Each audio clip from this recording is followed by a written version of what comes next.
Podcast 3, everybody. Low Riding with Lloyd. How you doing? I got my buddy in it here. Savvy did it. He's got a song, Wild Out. I'd like to bring him in and talk some music today. How you doing, homie? Man, I'm doing real good, Lloyd. How you feeling today, bro? I'm doing all right, same as usual.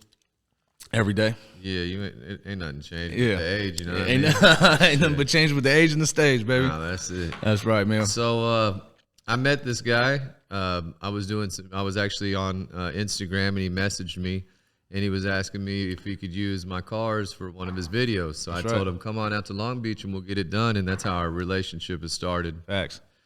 Liked his music. Yesterday we shot something with what were the guys' names? It was T-Beezy and Doggy Style. Yeah, my homeboys from San Bernardino. Yeah, we shot something out by the beach, and I tell you what, the first time you guys rapped it, I was busy talking to everybody in the parking lot. Right. And then the second time I stopped and listened, was blazing. Man, everybody's verse was on point. Good the looking, beat, bro. everything. That was some real shit. I have a feeling in the lowrider world that song's gonna be played a lot. Yeah, and that was the thing, man. Is the song we wanted to do something for the lowrider community, man. My boy Doggy Style, he's really big in the lowrider community. I used to car club before. Shout out to Watts Life Car Club. Okay, nice. So I used to roll it with my boys in Watts Life. Still family over there. I just stepped back and started focusing on the music more. But just something. I mean, this is California, man. This is the West Coast, and even like when I make the beat and stuff like that, I'm still trying to capture that authentic sound. We have a new style that's going on, especially in like LA County and the whole West Coast. But there's nothing like that authentic sound. So with that record, it just was that, from the talk box I did to the whole rest of the record. It was just real lowrider. How'd you get in contact with those guys? So me and Dog, we did a collab last year on a song called On Site. It was actually a song I had already been kind of sitting on for a while, and for a long time, people were, because I'm really big on the G-Funk shit, right. And a lot of people were like, "Sav, leave that alone. That sounds dead. That sounds dead." And when I seen my boy doing his thing to the sound, I'm like, so I tapped him, I hit him for a feature, and we kind of just established a relationship from there. And ever since, man, we've been solid. We've been doing real good business together, and now it's beyond that. Now we homies too, Yeah. So those are kind of the best relationships I think you can make in any situation. You know what I'm saying? Building friendship out of business instead of bringing friendship into business. I believe that. Yeah, for sure. Shit can get kind of complicated like that. But yeah, so me and Dog been rocking for about a year. I engineer a lot of his music, man. We do a lot of shit together. We kicking on some homie shit too. So yeah, we fast forwarded to this summer. I mean, we did really good last summer with that record. Little promotion. I think it's just over half a million views on YouTube now. Streams are crazy. Wow. But he's built up his fan base, and I've been grinding and doing my shit too. So yeah, we just fast forwarded to this summer, man. Wanted to do something for the lowrider community. Songs called My Impala. And so that was it. And with My Impala, I had to hit one person I know that got some bad Impalas. No, for sure. I came out there. I actually, my buddy Jay's birthday had just passed, and the night before I pulled up and I was seesawing coming down the street, and I had done some damage to my car. And I kind of noticed something was off, but I just dipped anyways. I always say, you know what, man, I'll just drive the shit. If it breaks, then I'll fix it then. You know what I mean? Now I know exactly what it is. Right. So after the video, I took it home and lifted it up yesterday and got under there and saw, I needed some different work. Right? Yeah, we had some wishbone issues and shit. So I'd had it towed over this morning to my buddy Rogers, and I got it reinforced. Oh, good shit.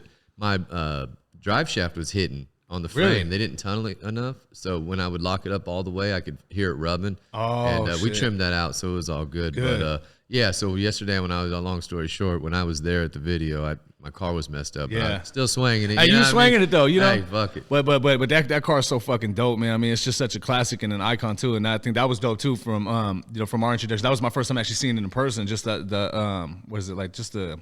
mystique of that vehicle, you know what I'm saying? Yeah. And it's just so dope that you acquired something like that. And for you to allow me to use it in a video and shit, man, I thought that was just fly. I was fly, bro. You know what's up. Yeah. If I'm vibing with somebody and we get that thing going, you know what I mean? We'll make shit happen. Absolutely, bro. It's impossible to water the car down, you know what I mean? Because it's always going to be that car. But, I kind of pick and choose of what I'm going to put it in just because I want to be selective of what it represents, you know what I mean? So, yeah, when you hit me up and I knew you guys were coming out there, I kind of looked and I said, all right, man, I fuck with that. I like the style of these dudes. So I pulled up out there, and then we had previously done that video with The Only Way. With V-Dollars. Yeah, with my boy V-Dollars. Yeah, that was cool. That was fun too. That was the hardtop. Oh yeah, Easy. Yeah, Easy. Everyone always asks me if it's actually Eazy-E's car. It is not. Oh, it's not. No, it's not Eazy's car. It's the guy that owns Eazy's car. He won't sell it. He doesn't want to sell it to anything. And then when I made him an offer, he didn't seem too impressed with it and disconnected the call. You know what I mean? So I'm like, I can't make anybody sell their car. I just would really like to have it. And I made him a decent offer. I felt like it was more than enough. You know what I mean? Right. But I was even willing to go up from there, but there was just no negotiations. He didn't want to hear it. So my buddy Nick had this car in Huntington, and I was going to buy it. We went back and forth over like $2,000. I woke up the next day and said, I'm going to come get it. I'm going to pay your price. Right. He sold it to somebody else. I lost it for 3 years, but it was the exact factory specs as Eazy-E's car, so I wanted it. It's pretty much the same fucking thing. Yeah, pretty much. And this car is actually way nicer shape than that guy's car in. So I found it, bought it again. Everything that wasn't like Eazy's, I put it on there. There's only 2 things missing.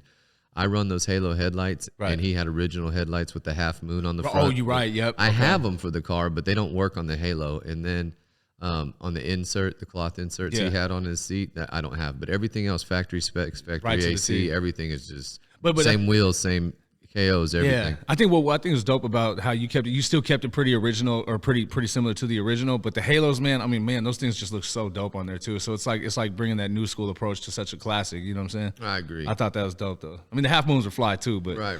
You know. So you guys that were doing that song yesterday, are you guys just featuring on a song? Or are you guys dropping a whole album? No, so no, that's actually a single off my next project. So that was me featuring them. So shout out to T-Beezy, shout out to Doggy Style for being on that record with me. It's actually the first single off my new project. So my new project I'm calling West Coast Capo Volume 1 and Volume 2. Long story short, I'm basically just making one whole album and cutting it in half like a butter knife. You know what I'm saying? Right, just split it right up, drop it in 2 different volumes. But the whole project is just all strictly West Coast shit. You know, I got a lot of good positive feedback from a lot of the West Coast music that I put on my last project. So in doing so, I was like, you know what? I'm gonna get this out of my system, man. I got to do some West Coast shit. So actually, I spent 3 months straight just working on the production for it and a lot of the the song concepts and shit. I take my time with music, man, because at the end of the day, the rapping shit, it's secondary to me. It's not really, I'm not gonna say it's not my passion. I have fun doing it. I love doing it. You know what I'm saying? Sure. And but really, it's like I take my time doing the shit, and I want to be very meticulous on how I work my music. So my strong side is the production. So it's like when I write, anything else I do as far as like rapping wise, it takes me a while because I overthink and I overanalyze. But it's just the perfectionist in me. So I spent three months just doing all the production, getting everything lined up for that, coming up with the song concepts, and we're about 85% done with the project now, and that's actually the first single. So that was why we were just like, let's hurry up and get this done. It's June. Let's drop this before July, and then I'm gonna finish the project this month and release it next month. So it's gonna be dope, man. It's a lot of West Coast shit on there. I'll definitely be hitting you up for some more rides. Yeah, man. I got you for sure. What do you what do you drop it on? YouTube or I drop it on all platforms. Through my parent company is Empire, and then me and my boy V Dollars, my brother T-John Annex, we have an independent distribution label situation with Empire called VST Music Group. Which I wear proudly. Oh, okay, nice. Me and my team, you know what I'm saying? Nice. So and the V and the S to T, so V, Sav T. But it's actually like a hidden meaning behind the creation of sound. So VSTs is what like producers use to create sounds and shit. So it's kind of like a double meaning, I feel it. Some fly shit. So we released it through major distribution. So it releases on all platforms, every streaming platform you can think of. It's going to be out on YouTube, everything that's available. So I've been kind of on the fence about doing hard copies, so I think I might do like a collector's edition this year of just like every project, maybe like 50, 60 copies of just every project that I put out, including the compilations and shit I've done in the past, and just put those up on on my website, savdida.com, just for people who want a physical copy, because I think that was the thing for me growing up, was being able to actually physically hold a CD. I remember waiting in line, for that new what, you know what I'm saying? So like it was nothing like, holding that CD and popping in. I know those days are gone, it's actually tapes and records. Right. I remember the tapes too, though. I had tapes too, though. My first tape was Tupacalypse Now.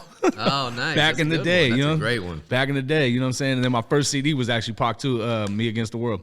So it was like, so it was like, I grew up on that shit. But yeah, so, it's just the physical aspect of it, just like some little collector's edition. So, for people who want hard copies and shit like that, I'll sign them, whatever, just to kind of have that aspect. But, everything that we release now, it's all digital. So back in the day, I think the first one that I bought was Suicidal Tendencies, Violent Femmes, and Black Flag, because I skated and surfed. Oh, yeah, fuck yeah. Hell yeah. No, that's bad shit, though. Hell yeah. I wasn't born into lowriding. I had an uncle that was one of the first Chino sinners. He was married to one of my aunts. They split up.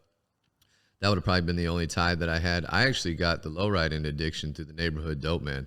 He sold weed. He'd always take us riding around, bumping in his car. It was like 77 Monty. His switches. Yeah, Supremes on it. You know what I mean? It was nothing like super lowrider style, but being able to hit and switches and going up and down and banging system and just cruising down the street. It felt so good. I couldn't wait to do it. Oh, bro, I remember the first time I ever rode in one too, man. Like I was just like this is so dope. You know what I'm saying? Like, it's nice. Yeah, it's just such a cool feeling, man. It's the bouncing and all that. It's just everything. But I feel you like that was one thing that intrigued me too. And I think just West Coast culture, period, bro. Just how strong and big the lowrider community is, man. That's just so dope. You know, it's like we have our culture, you know, like I've been to Houston and they have their swingers down there, you know. Elbows and Vogues. I know all about those. Oh my God. And that shit is fly, bro. Yeah. I mean, dude, everybody has their own stuff. And it's so dope to see it because the different music and shit. So that's when it ties back into the music, you know, and it's just, so like lowrider, man, it's just always been such a dope sport that we have out here too, man. My nephew, Little Kean, he's out there rapping in Houston. He's doing pretty good, man. We're gonna have to tap in. I'm gonna have to get him out here and do some West Coast shit. For sure.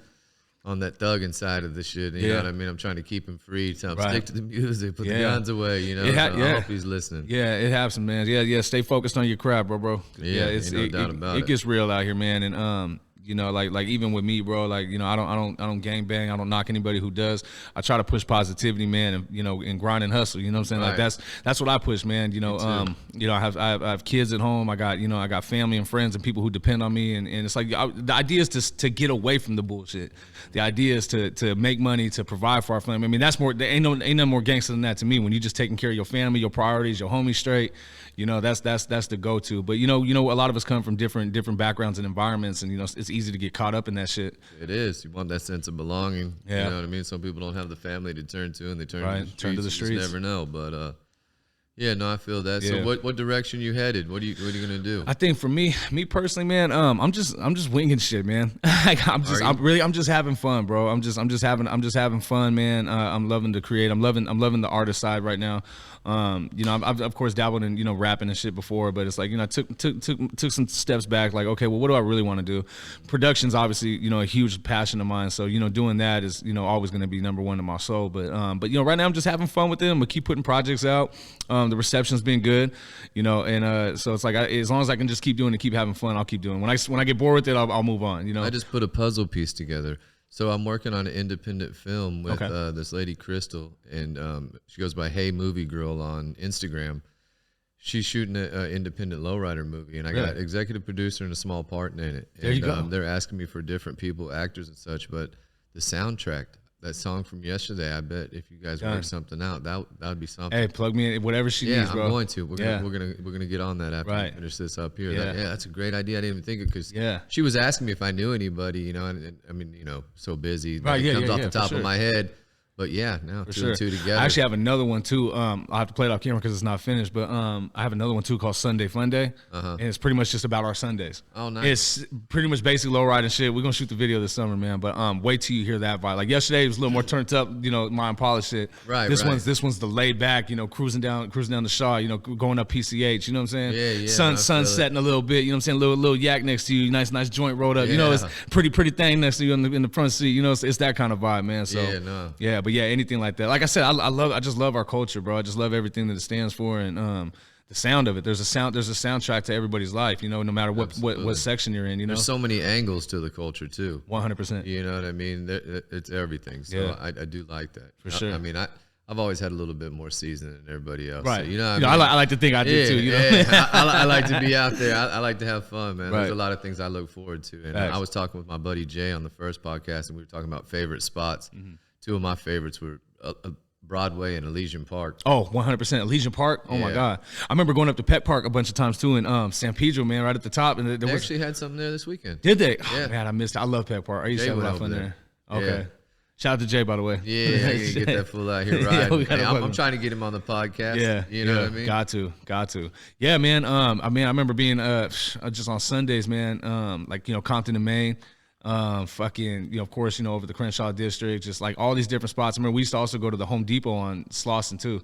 That used to be really cracking. And then all the spots down here too, all the beaches. Like it's just so dope to see all these people gather. And the one thing I've really loved about the lowriding community too is it does push a positivity, you know, and I've seen people from, you know, opposite sides and opposite colors and neighborhoods and shit, you know, set their differences aside and for the culture of lowriding. Yeah, you know? on Sunday it's all about the cars. I like that. Exactly. And I mean, you know, with with a world of so much chaos and violence and so much bullshit going on, you know, it's like for people just to put away their bullshit and just enjoy the culture that we have, you know, to me that's families around each other. Yeah, there's kids out there and shit. It's like that shit is so dope to me, you know what I mean? You get to hang and you might realize your friends. I have so many people that tell me like, oh, this dude doesn't like you. I'm like, would you ask the guy, has he ever fucking hit me up and talk to me, you know? Right. He'll be like, nah, he said he never talked to you before. I'm like, I haven't ever done anything to well, okay, let me rephrase that. I ain't never done anything we both to anybody. Yeah, I ain't done anything to anybody in California. Let me say that. Right. But you know, maybe someone from Texas came back and said I'd done them wrong. Yeah, they're probably telling the truth. I've got people out of state that don't like me either. But at the end of the day, it's like, you know what? We all make mistakes, bro. I look at myself like I'm the king of mistakes. I'm the king of fuck ups. Yeah. But the idea is to fuck up, not down. You know what I'm saying? Absolutely. So it's like, you know, I make mistakes, man. I've made my miss moves and, you know, done my dirt too. But at the end of the day, it's like we just got to change for the better.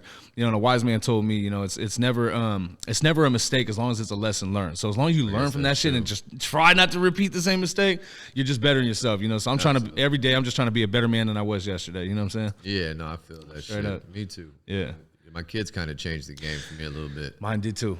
I didn't really. I mean, you know, certain kind of love, but when you get a kid, that's like totally Yeah, different. You know what I mean? It's like, you know, like, I don't fucking matter no more. Nah, yeah. That was the realization I came to, man. And you know, shout out to my family, man. Yeah, my kids, I think definitely reaverted my focus too, man. So it's like, okay, it isn't just about you. It's not about, you know, what my interests are, or what the fuck I want to do. I got these babies I got to take care of, you know. And sure. But you know, I think that's just a step in becoming a man and in maturity too, you know. And you know, some of us who didn't grow up with fathers or strong households, you know what I'm saying, we easily flock to just going off on the whim. But you know, now it's like, you know, like me personally, having a family of mine, it's like I can't picture my life without that, you know. So I have to do everything that I do, you know, with the sake of that as the priority, you know. So absolutely, it's just the kids are a blessing. I mean, family is a blessing. Friendships are a blessing, man.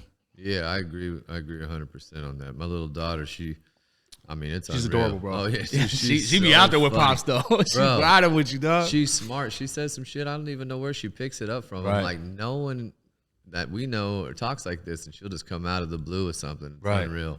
That's amazing. Yeah, they grow so fucking fast though, man. They do. I remember my youngest daughter. I remember like just literally holding her yesterday, and now she just told me today, "I'm not sick no more, Daddy." I'm like, "Where the fuck did you learn how to talk like this?" Yeah, I'm not sick, Daddy. Like, my daughter wasn't feeling too well, so. But yeah, it's just crazy how fast they grow, man. Right before our eyes too. It does. So any beef you got with the music industry or anything? No, man, no beefs, man. I mean, you know, look, man, I do me. So of course people don't like me. You know, people don't like me for past mistakes and shit like that. But at the end of the day, it's like, hey, you can hate me all you want, bro. You know, I'm a better person than I was yesterday, and I'm gonna keep growing and elevating. But no beefs, man. You know, I really push a lot of positivity. You know, I think I've done a lot, even just for the local culture too, man, just to bring people together.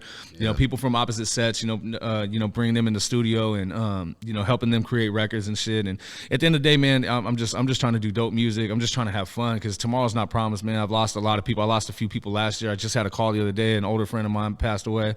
Rest his soul. You know, so it's like, you know, life is too short, man. So I just want to wake up every day. I want to have some fun. I want to make some money. I want to kick it. I want to take care of my kids, take them out. You know, I just want to live life, bro. No, I feel you. I just want to live life, laugh, and turn. You got 100 years at best. You know what I mean? In the first 50 are the quality ones. So up to that, you start hurting. And, you know, it starts going downhill. I'm pushing right up on that motherfucking 50, boy. Man, but I feel you don't look like it, man. You ain't getting older, you're getting better. Yeah, nah, man. I feel like I could definitely got a lot wiser, way better person. Yeah, I mean, and I'm trying to take care of myself too. I think my biggest fucking poison is just, I'm a fat ass, bro. Like, I love to eat. I'm Italian, man, so I like all the bad shit, like pastas, you know what I'm saying, all the good shit, you know. But that's my thing, is I have a real struggle dieting, but like I've cut my drinking back a lot, you know what I'm saying, and shit like that. I don't drink at all. Yeah, I do, but I try to keep it seldom. I mean, I have some times now where, okay, maybe I had a little too much. Yeah, but it's very seldom now, you know. And the main reason for that is because of my kids. You know, I can't be hungover the next day, telling, you know, it don't work like that. Yeah, no, it definitely don't work like that. No down days. No down days. You know, can't afford to be sick, anything. Yeah, like none of that. So yeah, but you know, at the end of the day, man, I'm just trying to enjoy life, man, and just continue to meet new people. And I think that's just the dopest part. is meeting good people. And sure. we're always going to come across the snakes and shit, man. People who always got a hidden agenda, but all you got to do, man, is you keep your guards up, man. Keep them asteroids out your orbit, man, and we're going to shine, you know what I mean? I fade them off. Yeah. As soon as I see them moving funny in any type of way, I just cut them off. I don't have time for it. Low-key, they'll cut themselves off, though. They do. That's the thing that trips me out. People, you give them enough rope, they hang themselves, bro. You're really right about that. You know what I'm saying? And you can even get to a point where it's like, okay, well, I know you're on that bullshit, and you just start sliding to the side, and they just weed themselves out. They do. That's exactly what I do. I got a few homies that I kick it with tough. And, for sure. I'm not looking for new friends. I mean, I'm cool to everybody. I mean, I'm a very approachable person. Facts. And people that, have the time that don't like me never even took the chance to talk to me. I don't feel like they even have a reason to talk. Not like me. But, teach his own. Feel however the fuck you want to feel. I really don't give a fuck.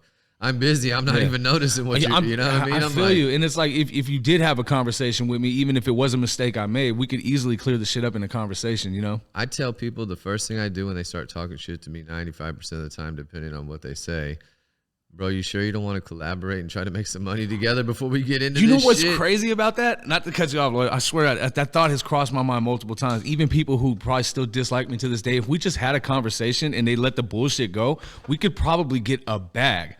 We could probably get a bag and do some crazy shit, and it would actually benefit them to put their bygones to the side too. Yeah. But hey, if you want to sit over there and have hate in your heart and just dislike every fucking thing I do because you have some animosity towards me for whatever the fuck reason, then so be it. I'm too busy and happy living my life to have any shade. You know what I'm saying? Absolutely. So what has music enabled you to do? Man, a lot. At this point, man, it's enabled me to not work a day job. It's enabled me to provide for my family. It's enabled me to put other people in positions to provide for their family. I'm not talking like we're on no big scale, but see, the beautiful thing about the music industry is there's so many ways to make money. It's like you really got to be a selfish piece of shit to be greedy. Yeah, because there's and I never have been either. You know what I'm saying? And it's like I've helped certain people get placements on TV shows and things like that, or commercials and all that, and that gets them a bag. You know what I'm saying? And if I had something to do, of course, I get my percentage too. But at the end of the day, I've helped people get into positions to make money and and further their shit, or I put people on game. All That's that. the best way to be. I always try to do that, even to strangers. When all the crypto was blowing up, some bunch of rich friends told me about it. I put it online. People hit me up all the time. Oh, bro, you helped me do this. You helped me make so much money. Thank you so much. One of the guys in my club, you bought a rag.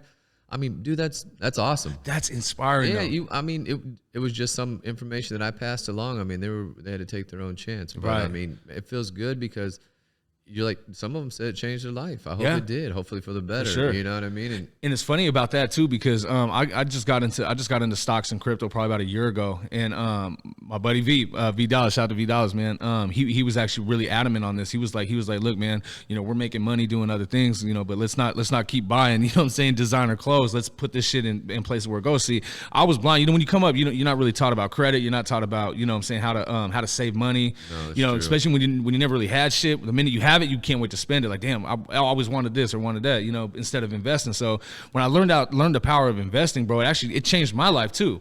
Yeah. So for example, like with like stocks and shit, like I thought in order to be in the stock market, you already had to be rich. No, I thought that was the misconception I had my whole life, bro. So when I finally realized, wait, I can start off with $1,000 and get my feet wet, and then see how it goes. And then when that 1,000 turned into 2, and then I doubled that, and then you get up, and now you're sitting over 10 racks just in stocks. You're like, okay, well then you start investing in crypto. And the funny thing was, I got into Dogecoin too, like super early, bought a gang of that shit. And when it was doing all the spikes recently, like it was so tempting not to cash out. Yeah. Hey man, Dogecoin to the moon though. But there's other cryptos too, and it's just amazing. And I saw I don't know if it was an interview or an article, but there was one gentleman who he had bought into Bitcoin. And he had put a YouTube video up like, buy Bitcoin. I think it was like in 2012. And the shit was like a penny or less than a penny. And he was telling people to buy it. And he was talking, fast forward to now, he had bought so much of it. He's extremely wealthy. I mean, what is it like? I want that kind of money. I want that kind of money too. You know what, dog? I almost bought 2 Bitcoins last year, but I think they were like 6,000-7,000. And I almost bought 2, but I was like, nah. It tripled up. I think it hit the. Oh man, I didn't do it. I was so tempted to do it, bro. Yeah. And now it's like fucking. Out of my budget right now, you know what I'm saying? But we'll get there. But yeah, stocks and day trading and just other investments and shit like that, and I work with other companies too, and help them, any kind of little move I can make, So yeah, I mean, back to, what we were talking about, music and shit. I mean, it's put me in a position to be able to do other things as well, Absolutely.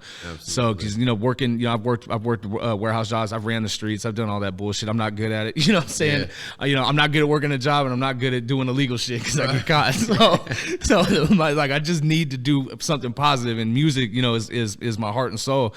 Sure. And to finally make it to a position where it's been, not lucrative, but beneficial financially for me to put me in a different position. I've just been taking a little here and a little there and just constantly investing it, so it's been a blessing, man. Meet good people. I've been able to travel, so it's real dope, man. Work with some big artists too, man. That's been real dope too. If somebody was trying to get into the rap game now or music, what's some advice that you could give them? Tell them, number one, be ready to not see a penny for a long time. A lot of sacrifice. It's a lot of sacrifice, man. It's a lot of time, a lot of dedication. At the end of the day, don't let nobody tell you no. Don't let nobody tell you no. Just do you. If you're happy with your shit, do your fucking shit. You know what I'm saying? You don't need nobody to clarify, what your grind and hustle is. If you believe in yourself, you push your shit. But however, you know what I'm saying, be prepared to put all money out before it's any money in. Yeah. Because it can be one of two things. This can be an investment, or this can be an expensive ass fucking hobby. Are there still those people that like have the one hit, they like make one song and boom? Yeah, it happens all the fucking time. It's mind blowing to me. But and another thing about me too, Lloyd, like I've never been a hater, bro. Yeah. I've been, and I can't understand how somebody can just dislike and really be that jealous and hateful towards somebody else doing better than them. Before I had that game up. Yeah, before I had rich friends, I used to have, before I had like rich friends, like I have rich friends now that are really wealthy, and I don't ask them for shit. I'm just motivated, like, what moves are you making, just picking their brain. Like knowledge is power, bro, and just picking the brains of people who are making the right moves will, school you up too. But even back in the day, it'd be like, somebody I know that's selling dope or, pimping or, hustling, whatever they doing, and they getting their bread. I was never a hater, I'm saying? I'm like, damn, if he can get that Benz on those rims, I can get that. If he can get that rag top, I can have one, just being inspired by it. So, it's like I don't understand how someone can be a hater. So, with that being said, I just want to motivate people as well, man. I want people to be motivated and just know that, you can get out here and get it. You can get out here and get it. No, absolutely. But some people, it happens overnight, like I said. So some people, it takes 10, 15 years. Some people it takes 10, 15 months. However it happens, let it happen. However, a wise man told me before too. He's like, when anything that you do, if you do it with passion, that's when you'll see the benefits of it. Because a lot of people do things for the wrong reason. In music, for example, some people, he can be a motherfucker who never had no bitches his whole life. You know what I'm saying? Right. His pussy game was weak, so now he's like, oh, if I become a rapper, I can get bitches now. Or just like some people look at it like a quick come up. Well, if I be a rapper, I get it bad. Well, you're already doing it for the wrong reason, But the thing is, you might actually get it. Yeah. In today's society, with the viral shit and social media, you might actually doing it all the wrong way. Might actually fucking get it. But will you keep it though? I don't know. I wonder how that happens. It's always amazing. It blows me away. But like I said, I don't have no hate in my heart, man. I think you just got to be confident in yourself enough to know that there's enough money to go around, and there's enough opportunity out there. So if I see somebody win faster than me, there's enough for everyone. Absolutely. I don't understand why, man, dude. It's unreal. I don't know why people don't see that. There really is enough for everyone. Facts. You ever hear what the guy says? If you think that there's not enough room for everyone, go look down the bread aisle. There's like 50 different kinds of bread. Real shit. I mean? There's room for everyone. That's a fucking good. That's a good analogy. I probably fucked it up. I didn't say it. Hey, but it made perfect fucking sense. You know what I mean? It made perfect sense. Fuck, but anyway, that shit smells good as hell though. Yeah, it is. It's what am I smoking? That Pop Rocks from King's Garden. Good shit. Shout out to King's Garden. Yeah, so what is this, Lloyd? Sure. What you got me over here eating, man? This is like it looked like a Mexican cocaine cookie. Candy. It's like a peanut candy. I don't know how to say. Look, I didn't even know what this was at first. I thought it was dab at first. I saw Lloyd with this on the table. I'm like, damn, that must be some strong dab shit. I'm sure many people will see it and wonder what it is, but it's just a candy. It's like a peanut candy. It's good. It looked like a mini brick. I don't know how to say it exactly. Like this right. Looked like some Panama. Get a but it tastes like peanut butter. Okay, everybody, we're going to be wrapping up episode 3 with my boy Sav Did It. Man, it's a pleasure being on here, Lloyd. I appreciate you, Glad to have you. I'm going to hit you with a couple words here. I just want you to say the first thing that comes to mind. Run it, man. First one being loyalty. Loyalty is everything. Ambition. Drive. Culture. The heart. Hustle. Grind. Oh, man. My boy. Thanks for having me, Lloyd, man. No, appreciate that. Shout out for sure. tell everybody your social media so everybody could reach you, reach out, maybe want to do some collaborations. Absolutely. Music, you never know. You Absolutely. do some beats, whatever. Yeah, I produce, man. I produce, I engineer, I mix, I master, I rap, so I do features, I do everything. It's at Sav Did It on Instagram, Sav Did It on Facebook, Sav Did It on Twitter, and SavDidIt.com. My man. SavDidit. All right. Pretty easy to find. Wrapping YouTube up, too.